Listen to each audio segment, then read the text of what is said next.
Good morning students. Last class में हमने जो किया था वो है RSCIT के जो इम्पोर्टेंट क्वेश्चंस थे उसमें से 90 क्वेश्चन हमने कंप्लीट कर लिए थे। आज की क्लास में हम क्या करेंगे, जो आगे के क्वेश्चन पेंडिंग पड़े हैं वो आपको करवाएंगे। देखो, RSCIT का जो 6 दिसंबर को एग्ज़ाम होगा या आगे भी जो एग्ज़ाम होने वाले हैं उन सभी के लिए सारे क्वेश्चन बहुत ज़्यादा इंपॉर्टेंट है। लगभग इन्हीं में से आपका पूरा पेपर आ जाएगा। इसमें पिछले साल के पेपर ऐड किए गए हैं, साथ में इन क्वेश्चंस में आपके जो LMS करते हो आप वो सारे क्वेश्चन भी ऐड किए गए हैं। कुछ और भी अगर इंपॉर्टेंट क्वेश्चन जो है वो इसमें ऐड किए गए हैं। तो अगर आप इन सब क्वेश्चंस को कर लोगे तो आप RSCIT के पेपर में बहुत आसानी के साथ बहुत ईजिली पास हो जाओगे। तो चलिए अपने स्टार्ट करते हैं। 91 नंबर क्वेश्चन से स्टार्ट करते हैं। उससे पहले वाले हमने पहले कर लिया है, ठीक है। तो 91 में है कोर्टाना। देखिए, कोर्टाना डैश की तरह इस्तेमाल किया जाता है। आपको जैसे पता है कि विंडो 10 में नई फैसिलिटी दी है कोर्टाना, जो कि एक सर्च बॉक्स की तरह है जिसमें आप कुछ भी लिख सकते हो और सर्च कर सकते हो जो आपके कंप्यूटर में पड़ा है, ठीक है। तो कोर्टाना क्या है, एक सर्च बॉक्स है। दिखाए गए चित्र खालिस्तान भरे, देखिए इसके अंदर आपको क्या है, चित्र में दिखाया गया होगा कि स्क्रॉल बार, ये जैसे आप कर्सर को देखिए, मेरा कर्सर का है अभी, ये स्क्रॉल बार है जो पेज को ऊपर नीचे करने थे, इसी के बारे में बताया गया, जैसे स्क्रॉल बार कहा जाता है। नेक्स्ट पे आते हैं अपने, देखिए स्क्रॉल बार से चलते हैं। उदाहरण दीजिए। निम्न दर्शाया गया चित्र किसका उदाहरण है? GUI। डेस्कटॉप आपको दिखाया गया है। इसमें डेस्कटॉप दिखाया जाएगा तो मतलब वो GUI है, ग्राफिकल यूजर इंटरफेस, जिसमें कि अपने माउस से क्लिक करके काम कर सकते हैं। एक CUI भी होता है, कमांड यूजर इंटरफेस या कैरेक्टर यूजर इंटरफेस कहा जाता है जिसे, या कमांड लाइन इंटरफेस भी कहा जाता है, जिसका उदाहरण DOS होता है।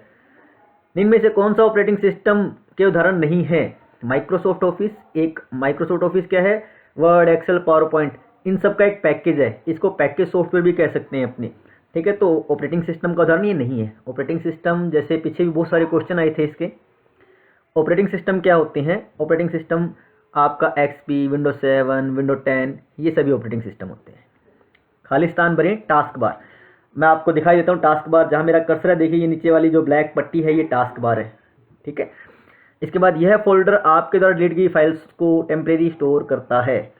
रिसाइकिल बिन, देखो ये हमेशा याद रखिए, रिसाइकिल बिन जो होता है वो आपकी C ड्राइव में ही होता है। आपने जो फाइल और फोल्डर डिलीट किए हैं वो रिसाइकिल बिन में चले जाएंगे, ठीक है। रिसाइकिल बिन को जब आप खाली कर दोगे तब वो आपके कंप्यूटर से परमानेंट डिलीट हो जाएंगे। रिसाइकिल बिन में जब तक आपका डाटा पड़ा है तब तक वो आपकी हार्ड डिस्क में ही है, आप उसको रिस्टोर करके वापस ला सकते हो। तो जो भी फाइल और फोल्डर हम डिलीट करते हैं वो रिसाइकिल बिन में जाता है। इसी तरीके से जो कट और कॉपी चीज़ करते हैं, मान लो आप वर्ड एक्सेल में काम कर रहे हो, कोई चीज़ कट या कॉपी की है, तो वो कहाँ स्टोर होता है? वो क्लिप बोर्ड पर होता है। क्लियर, ये चीज़ याद रखना, क्लिप बोर्ड रैम में होता है बेसिकली। चलिए, आप विंडो स्टोर से क्या कर सकते हैं? देखो, विंडो स्टोर से ऐप डाउनलोड कर सकते हैं, सॉफ्टवेयर डाउनलोड कर सकते हैं, तो उपरोक्त सभी आ जाएगा इसमें। अब देखिए, दिखाए गए कंप्यूटर सिस्टम में संरचना खाली लीजिए। ऑपरेटिंग सिस्टम दे रखा है इसमें। देखो इसमें क्या है, एक यूज़र दे रखा है, एक सिस्टम सॉफ्टवेयर दे रखा है, एक आपका हार्डवेयर दे रखा होगा।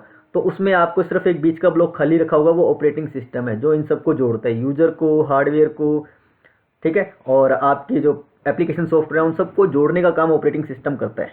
बहुत इंपॉर्टेंट है, इसका क्वेश्चन एक आधा आता ही है ऑपरेटिंग सिस्टम का। देखिए नेक्स्ट है, बिना डैश के कोई भी डिवाइस काम नहीं करती। ऑपरेटिंग सिस्टम यानी आपका सिस्टम सॉफ्टवेयर ही हो गया ऑपरेटिंग सिस्टम, जैसे विंडो 7, विंडो 10, ये सारे ही होते हैं। लोकप्रिय चैटिंग सेवा IRC, इंटर रिले चैट, ये क्या है? एक चैटिंग की फैसिलिटी है। आजकल तो चैटिंग के लिए बहुत सारे इंस्टेंट मैसेंजर आ चुके हैं वैसे, बट पहले जो पुरानी फैसिलिटी थी वो इंटरनेट रिले चैट ही था। यही क्वेश्चन में आता है ज़्यादातर। दिखाए गए चित्र में एरो, एड्रेस बार, देखो जब भी आप कोई वेब ब्राउजर खोलते हो तो सबसे ऊपर उसमें एड्रेस बार होती है, जहाँ पे आप लिखते हैं www.facebook.com, अगर आपने फेसबुक खोलनी तो वो www.facebook.com तो क्या कहलाता है? आपका URL, याद रखना। और जहाँ वो लिखा जा रहा है उसे एड्रेस बार कहते हैं। Protocol TCP/IP, transmission control protocol, internet protocol कहलाता है। ये प्रोटोकॉल का प्रकार है। प्रोटोकॉल का मतलब क्या होता है ये भी आप याद रखिए। प्रोटोकॉल का मतलब होता है नियम, ठीक है। कंप्यूटर में, इंटरनेट में एक जगह से दूसरी जगह डाटा ट्रांसफर करने के लिए जो नियम बने हुए हैं वो प्रोटोकॉल्स कहलाते हैं। किसी विषय पे सर्च करते समय डैश का उपयोग करते समय जो सूचना प्राप्त होती है वह डाटाबेस जैसी संरचना में व्यवस्थित हो जाती है। देखो, सर्च इंजन, आप कोई भी चीज़ ढूंढोगे, किसी भी टॉपिक पे सर्च करोगे तो आपको क्या चाहिए? Search engine. जैसे कि गूगल एक सर्च इंजन है, याहू, एल्टविस्टा, खोज.com, ये सारे के सारे क्या हैं? सर्च इंजन हैं। किसी को ईमेल भेजने के लिए आपको उसका ईमेल एड्रेस चाहिए, उसके बिना हम ईमेल नहीं भेज सकते। जैसे मैसेज भेजने के लिए मोबाइल में तो मोबाइल नंबर चाहिए, ईमेल भेजने के लिए ईमेल एड्रेस चाहिए। ईमेल की फुल फॉर्म होती है इलेक्ट्रॉनिक मेल, ये भी याद रखिए, ईमेल की फुल फॉर्म इलेक्ट्रॉनिक मेल होती है। इंटरनेट में डैश के नाम से प्रसिद्ध है, सूचना का सुपर हाईवे कहते हैं। इंटरनेट को सूचना का सुपर हाईवे भी कहते हैं, या नेटवर्क्स ऑफ नेटवर्क भी कहा जाता है। एक पूर्ण ईमेल संदेश के 3 बुनियादी अंश होते हैं। अगर आप किसी को मेल भेजते हो तो उसमें बेसिकली 3 चीज़ें होती हैं। कौन कौन से? उपयोगकर्ता का नाम, डोमेन नेम और डोमेन कोड। वर्तमान वेब को अपनी फेवरेट सूची में डालने के लिए ऐड टू फेवरेट, देखो कोई भी वेबसाइट है जो आप ज़्यादा यूज करते हो तो हम उसको ऐड टू फेवरेट करके अपनी फेवरेट लिस्ट में डाल सकते हैं।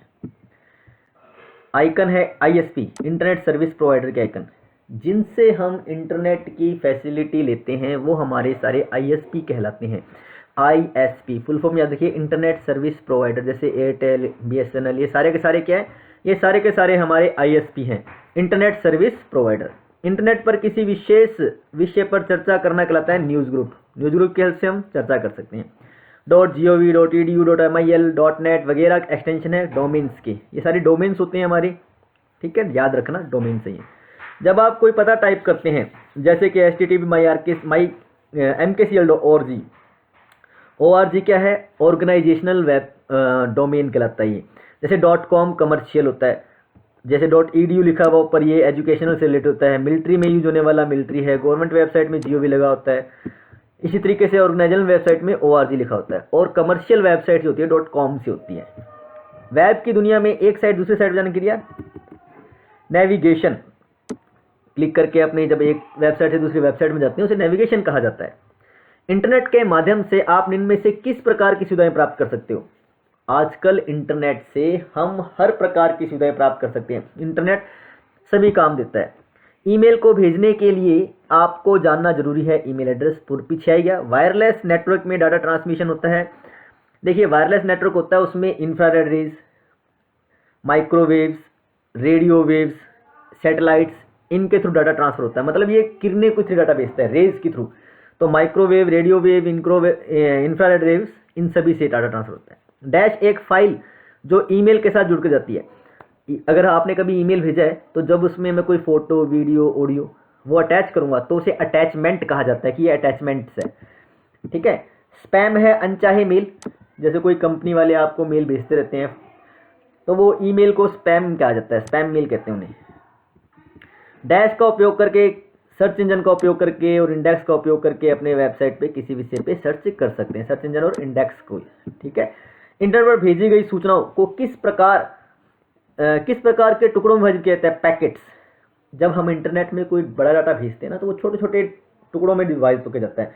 यानी अगर मैंने एक 10 MB की फाइल भेजी ना तो वो 10 MB की फाइल सीधा नहीं जाएगी, वो छोटे छोटे पैकेट्स में डिवाइड होकर जाएगी, छोटे छोटे पैकेट्स में, ताकि आसानी से पहुंच सके, ठीक है। तो उन्हें पैकेट्स कहा जाता है। भामाशाह सक्षम बैंक खाता की पहल राजस्थान सरकार द्वारा 2008 में की गई थी। देखो कुछ ना राजस्थान गवर्नमेंट के भी ऑप्शन है इसमें जो मिलेगा। दिखाए गए चित्र में किस प्रकार का ट्रांजैक्शन है?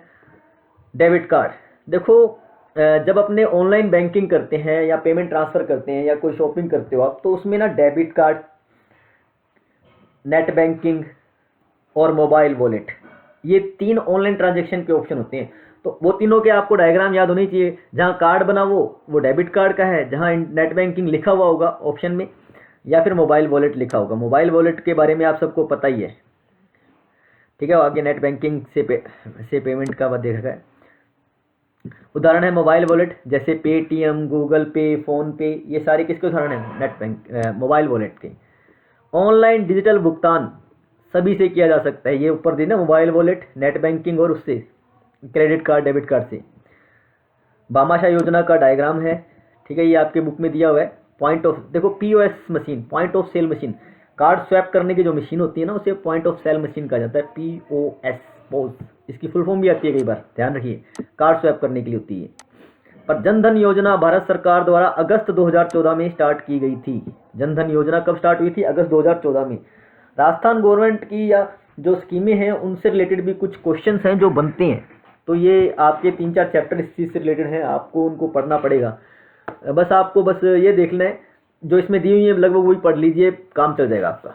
ऑनलाइन बैंकिंग, नेट बैंकिंग के उपयोग हेतु आवश्यक है आईडी और पासवर्ड होगा तभी अपने नेट बैंकिंग कर पाएंगे। क्यूआर कोड, क्यूआर कोड क्या होता है, जैसे पेटीएम, फोन पे, गूगल पे, इनमें डायरेक्ट ट्रांसफर करने के लिए जो स्क्वायर कोड दिया हुआ था ना, आजकल क्विक रिस्पॉन्स कोड कहते हैं इसे, वो क्यूआर कोड है। पेमेंट ट्रांसफर की जा सकती है, जैसे आजकल शॉप में सब जगह लगा हुआ होता है ये कि आप डायरेक्ट इसको स्कैन करो और पेमेंट सेंड कर दो। भारत में आर्थिक रूप से कमजोर वर्गों तक वित्तीय सेवाएं किफायती तरीकों से पहुंचाने जाने का नाम है जनधन योजना से ये सारे काम स्टार्ट किया गया था। यह किसके द्वारा बनाया गया है? राष्ट्रीय भुगतान नियम। ये क्वेश्चन गलत दिया हुआ, पूरा दिया ही नहीं हुआ, क्या है बता नहीं इसमें। ऑनलाइन बैंकिंग में ग्राहकों को फायदा होते हैं, देखो टाइम बचता है, पैसे बचते हैं, आपके पास ऑप्शन ज़्यादा होते हैं, तो दिए गए लगभग सभी। इनमें से कौन सा वॉलेट का उदाहरण नहीं है? क्रेडिट कार्ड ऑनलाइन नहीं है, ये मोबाइल वॉलेट नहीं है, ठीक है, पेमेंट कर सकते हैं लेकिन ये मोबाइल वॉलेट नहीं है। क्लियर? वर्ल्ड वाइड वेब में किसी विशिष्ट विषय को सर्च करने के लिए सर्च इंजन और इंडेक्स का यूज होता है। ये ऊपर भी क्वेश्चन आया था हमारा, सेम वही क्वेश्चन है, दोनों को अपने यूज कर सकते हैं इसके अंदर, तो दोनों इसमें। दोस्तों और संबंधियों के साथ नेटवर्क बनाने के लिए उपयोग में आने वाली website, social networking website, Facebook, WhatsApp, Twitter, ये सारी के सारी, ऑरकुट, ये सारी क्या है? सोशल नेटवर्किंग वेबसाइट है जिससे हम दूसरों के साथ बातें कर सकते हैं। यूआरएल, यूनिफॉर्म रिसोर्स लोकेटर, ठीक है, यूआरएल को कहते हैं यूनिफॉर्म रिसोर्स लोकेटर कहा जाता है, ये एक पता होता है कहीं जाने के लिए, ठीक है, वेबसाइट का नाम है। ई लर्निंग, ऑनलाइन शिक्षा में आपको पाठ्यक्रम सामग्री किन विकल्पों में मिलती है? पीडीएफ के रूप में, वीडियो के रूप में, टेक्स्ट के रूप में, प्रेजेंटेशन के रूप में, सभी। डायरेक्टरी सर्च को कहा जाता है direct search. Online shopping website है, जोबांग, मंत्रा, फ्लिपकार्ट, अमेजोन, ये सारी क्या ऑनलाइन वेबसाइट हैं, शॉपिंग की सकती है। ईमेल, इलेक्ट्रॉनिक मेल है, ठीक है। ई कॉमर्स के सभी लाभ होते हैं। ई कॉमर्स के लाभ में ये आता है कि हम ई कॉमर्स से शॉपिंग कर सकते हैं, फायदे हमको ये मिलते हैं, वो सारे लाभ देख सकते हो आप। Social networking site, Facebook, Twitter, ये सारी फेसल, व्हाट्सअप सोशल नेटवर्किंग है। डोमेन के पीछे डॉट के बाद आने वाला नाम डोमेन कोड, जैसे .com, .edu, .mil, ऊपर क्वेश्चन आया था, इसे डोमेन कोड्स कहते हैं। Cloud storage platform, Google drive, AWS, Dropbox, ये सारे क्लाउड स्टोरेज हैं। मॉक की फुल फॉर्म याद रखिए, ये क्वेश्चन कई बार रखा है। Massive open online course, online classes के लिए ये कोर्स है। राज ई ज्ञान में किस तरह का पाठ्यक्रम सामग्री है? इसके अंदर PDF, वीडियो, ऑडियो सब रूप में है सामग्री सभी। कुछ खरीदने और बेचने के लिए काम में आने वाली वेबसाइट, ई कॉमर्स वेबसाइट्स होती हैं, सबको पता ही है। रोजगार और आजीविका पोर्टल, इसमें रोजगार के बारे में और काफ़ी सारे लाभ मिलते हैं, वो आपको देख लेना, उसमें मिल जाएंगे, दिए गए सभी आएगा। भुगतान कर सकते हैं ई कॉमर्स वेबसाइट में, आपको सबको पता है ई कॉमर्स वेबसाइट में भुगतान कैसे किया जाएगा, क्रेडिट कार्ड, डेबिट कार्ड के थ्रू, नेट बैंकिंग के थ्रू और मोबाइल वॉलेट के थ्रू। नेक्स्ट आपके पास है राजस्थान सरकार द्वारा शुरू किए गए ई बाजार। ये याद रखिए, राजस्थान सरकार का जो एक स्कीम है, उस स्कीम यानी ई बाजार है URL जहाँ से आप शॉपिंग कर सकते हो, वो ई बाजार राजस्थान गवर्नमेंट.in है, ठीक है, ई बाजार कहते हैं उसे। राज ई वॉलेट डिजिटल दस्तावेज प्रबंधक भी कहा जाता है। यह पोर्टल अधिकारियों दस्तावेजों को प्रमाण पत्र है रखने की सुविधा देता है, डिजिटल सत्यापन। देखिए ई वॉलेट क्या है, एक राजस्थान गवर्नमेंट की एक लोकेशन है जहाँ पे हम डाटा स्टोर करके रख सकते हैं अपना, यानी अपने डॉक्यूमेंट स्टोर कर सकते हो आप उसमें, तो डिजिटल सत्यापन के लिए यूज किया जाता है कि कोई भी चेक करे। इसके बाद हमारे पास नेक्स्ट क्वेश्चन है, जब आप किसी टॉपिक के लिए डैश का उपयोग करते, ऊपर ये क्वेश्चन आ गया, सर्च इंजन होता है, सर्च इंजन से हम सर्च करते हैं। निम्नलिखित में से राजस्थान सरकार द्वारा चलाई गई ई कॉमर्स वेबसाइट है ई बाजार, पीछे आ गया ये क्वेश्चन, ठीक है। इनमें से माइक्रो ब्लॉगिंग है ट्विटर। माइक्रो ब्लॉगिंग क्यों कहते हैं? क्योंकि इसमें ना बहुत कम अमाउंट में ही लिख सकते हैं, इसमें कोई स्टोरी नहीं लिखी जाती, जैसे अपने फेसबुक में बहुत बड़ा लिख सकते हैं पोस्ट में, तो ट्विटर के अंदर अपने ज़्यादा बड़ी चीज़ें नहीं लिख सकते, छोटी छोटी चीज़ें आती है उसमें, इसलिए ट्विटर को माइक्रो ब्लॉगिंग कहा जाता है। यानी आप एक एक दो लाइनों की जो चीज़ लिखनी है वही लिख सकते हो। ऑनलाइन शॉपिंग किस प्रकार का लेन देन है? B2C, business to customer. देखो जो ई कॉमर्स है वो B2B, business to business, business to customer, customer to customer और कस्टमर टू बिजनेस, इन सभी प्रकार का होता है। तो ये ऑनलाइन शॉपिंग जब अपने करते हैं तो बिजनेस टू कस्टमर है, मतलब हम कस्टमर है, बिजनेस से खरीदते हैं। राजस्थान सरकार द्वारा लॉन्च किया क्लाउड बेस्ड स्टोरेज है राज ई वॉलेट, ऊपर आया था, जहाँ पे डिजिटल सत्यापन के लिए हम रख सकते हैं डाटा। ई कॉमर्स है, B2B, B2C, C2C, ठीक है, ये सभी। भामाशाह कार्ड में किस टेक्नोलॉजी का प्रयोग किया जाता है? भामाशाह कार्ड कोर बैंकिंग या बायोमेट्रिक तकनीक का यूज करते हैं। बायोमेट्रिक से आप अपने भामाशाह कार्ड में डाटा देख सकते हो उसका। इनमें से कौन सा एक ई गवर्नेंस आधारित सेवा है? लाभ है सारे ई गवर्नेंस, इसमें आपको देखने पड़ेंगे, बहुत सारे लाभ हैं ई गवर्नेंस के, उपरोक्त सभी आएगा। अब उसमें यह है BRSY ऋण राशि के तहत दी जाने वाली ब्याज क्या है? 4% पे आपको ऋण दिया जाता है। राज ई वॉलेट एक प्रकार का डॉक्यूमेंट मैनेजमेंट सिस्टम है जो डिजिटल सत्यापन के लिए यूज किया जाता है। देखो तीसरी बार आ गया राज ई वॉलेट का, इंपॉर्टेंट क्वेश्चन है, ठीक है। G2C government to citizen, EPDS electronic public distribution system कहा जाता है, ठीक है। जैसे राशन जब अपने प्राप्त करते हैं उसमें गेहूँ, शुगर, राइस, ये 3 चीज़ें हमें मिलती है राशन में, तो EPDS के माध्यम से जो BPL फैमिली है उनको ये 3 चीज़ें मिलती है, उसके बारे में लिखा हुआ है। इसका फुल फॉर्म भी पूछी जाती है, EPDS की इलेक्ट्रॉनिक पब्लिक डिस्ट्रीब्यूशन सिस्टम है। गवर्नमेंट टू कस्टमर किस प्रकार का उदाहरण है? जैसे ये भी है ना, आपकी एक बिजनेस है गवर्नमेंट टू कस्टमर, इसमें लीज लाइन, रेजिडेंशियल लाइन, जैसे अपने क्या कहते हैं, कह सकते हैं BSNL का फ़ोन लगाते हैं, रेजिडेंशियल लाइन लेते हैं लीज पे, तो वो गवर्नमेंट से कस्टमर की तरफ जा रही है, वो बिजनेस से कस्टमर नहीं, गवर्नमेंट से कस्टमर की तरफ है, तो वो रेजिडेंशियल लाइन आती है। BRSY भामाशाह रोजगार सृजन योजना, ठीक है, किस लिए? लोकल कोऑपरेटिव और नेशनल बैंक, इन तीनों बैंक इसमें हिस्सा लेते हैं, तीनों बैंक से अपने लोन ले सकते हैं इसमें BRSY से। EPDS का इस्तेमाल BPL फैमिली करती है और ये 3 चीज़ें मिलती है उसमें, जैसे आपको बताया गया था। ई मित्रा है गवर्नमेंट टू कस्टमर और बिजनेस टू गवर्नमेंट, ये कहलाता है ई मित्रा जो होता है वो गवर्नमेंट की स्कीमें हैं, कस्टमर को पहुंचाती हैं, और जो बिजनेस है वो गवर्नमेंट से पैसे लेते हैं इसके।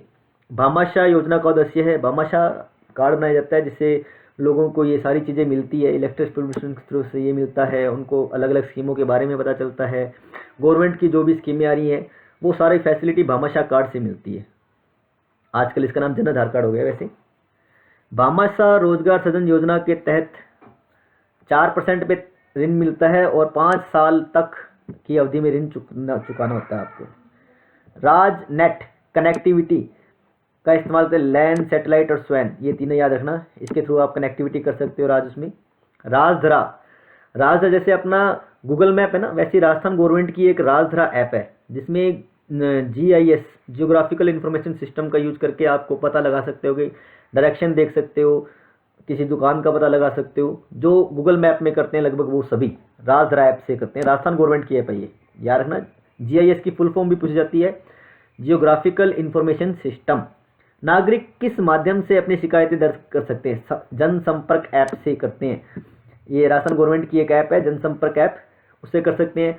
ऑफलाइन भी कर सकते हैं, ऑनलाइन भी कर सकते हैं, ई मित्रा से भी कर सकते हैं। BSBY का लाभ किस तरह के मरीजों को मिलता है? इंडोर पेशेंट डॉक्यूमेंट को। सास क्या है? Software as a service. Rajmegh यानी राजमेघ, ये सास क्या है? सास एक प्लेटफॉर्म है, cloud platform, software as a service कहते हैं इसे। इसी तरह से IaaS भी होती है, infrastructure as a service. PaaS भी होती है, प्लेटफॉर्म एज ए सर्विस कहते हैं जिसे। बट हमारे जो सिलेबस में वो सिर्फ सास ही है, क्लाउड पे सॉफ्टवेयर इंस्टॉल करना नॉर्मली। इनमें से कौन सा विकल्प राजस्थान के ई गवर्नमेंट का पहल का उदाहरण नहीं है? राज वेलफेयर, ठीक है, राज वेलफेयर ये राजस्थान ई गवर्नमेंट के थ्रू नहीं दिया, ये अलग है। B2C का उदाहरण है मोबाइल और LIC पेमेंट। इनमें से कौन सा SSO में लॉगिन का माध्यम नहीं है? Mutual fund. देखो SSO क्या है? Single sign on, Rajasthan government की स्कीम है जिसमें अपने को हम मोबाइल नंबर से, आधार कार्ड नंबर से या जीमेल ID से लॉगिन कर सकते हैं, फंड इन्वेस्टमेंट से नहीं कर सकते। EPDS किसके थ्रू संचालित होता है? Food and civil supplies department के द्वारा, कि राजस्थान में जो BPL फैमिली है उनको फूड और ये सप्लाई करने के लिए जो डिपार्टमेंट है वो EPDS को संचालित करता है और POS मशीन के थ्रू वो फूड देता है, ठीक है। नेक्स्ट हमारे पास हम 180 क्वेश्चन ही करेंगे, आज 2 क्वेश्चन और करते हैं। बेरोजगारों को पंजीकृत करने के लिए BSRY ऋण राशि के तहत दिए जाने वाली ब्याज दर 4 है, ऊपर आ गई थी ये।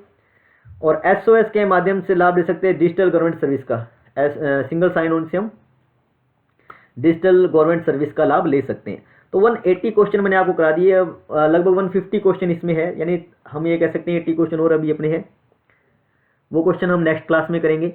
कल या परसों आपको वो क्लास भी बना के दे देंगे।